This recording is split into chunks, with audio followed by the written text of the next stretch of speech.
শিক্ষা দেওয়ার ভোট শুধু বিপ্লব মিত্রকে নির্বাচিত করার বা কৃষ্ণ কল্যাণীকে নির্বাচিত করার ভোট নয়। এই ভোট প্রতিবাদের ভোট, প্রতিরোধের ভোট, প্রতিশোধের ভোট।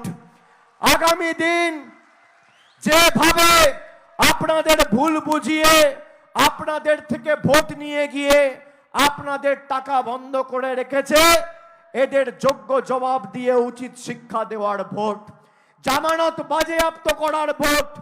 দক্ষিণ দিনাজপুর জেলায় খুব কম করে হলেও কত বুথ আছে? 2000 বুথ হবে। বিপ্লবদা বুথ কত?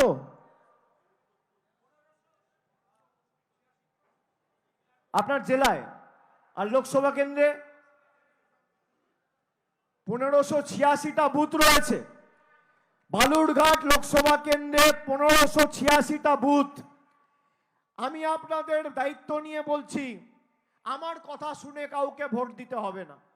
আপনি নিজেকে একবার জিজ্ঞেস করুন যে 2019 থেকে 2024 বিজেপির রাজ্য সভাপতি, এই লোকসভা কেন্দ্রের সাংসদ, আপনি যদি আমাকে দেখাতে পারেন 5 বছরে সুকান্ত মজুমদারের নেতৃত্বে এই 1500টা বুথে একটা বুথে কোন কেন্দ্রীয় মন্ত্রী, প্রধানমন্ত্রী, স্বরাষ্ট্রমন্ত্রী, প্রতিরক্ষা মন্ত্রী, অর্থমন্ত্রী, স্বাস্থ্যমন্ত্রী, নগর উন্নয়ন মন্ত্রী একটা বৈঠক করেছে মানুষের উন্নয়নের স্বার্থে, আমি আপনাদের কাছে কোনোদিন মুখ দেখাতে আসবো না, এত বড় কথা বলে দিয়ে যাচ্ছি।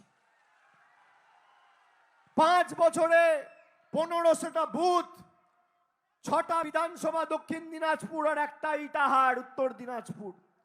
ওইদিকে দেবশ্রী চৌধুরী এমপি বিজেপির, তাকে তো সাধারণ মানুষ ছেড়ে দিন, বিজেপির নেতারাই দেখতে পায় না। এবার উত্তর দিনাজপুর দক্ষিণ দিনাজপুর মিলিয়ে একদিকে 9টা বিধানসভা আর একদিকে 6টা বিধানসভা।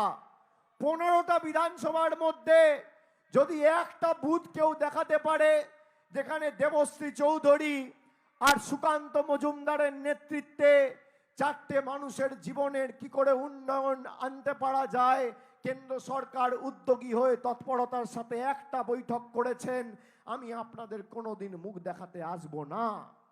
এরা করেনি।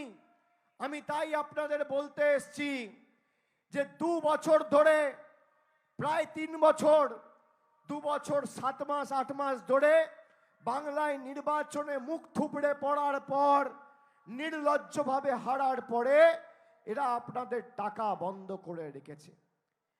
2021-এ বিধানসভা নির্বাচনে হেরে যাওয়ার পরে এরা বাংলার আবাসের টাকা বন্ধ করে রেখেছে, 100 দিনের টাকা বন্ধ করে রেখেছে।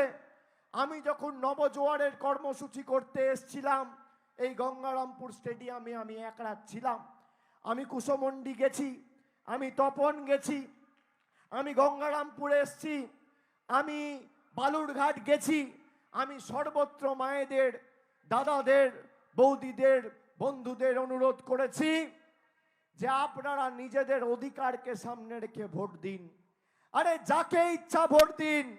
আমি তৃণমূলের হয়ে ভোট চাইতে আসিনি, আমি এসছি খালি আপনাদের দুটো কথা বলতে।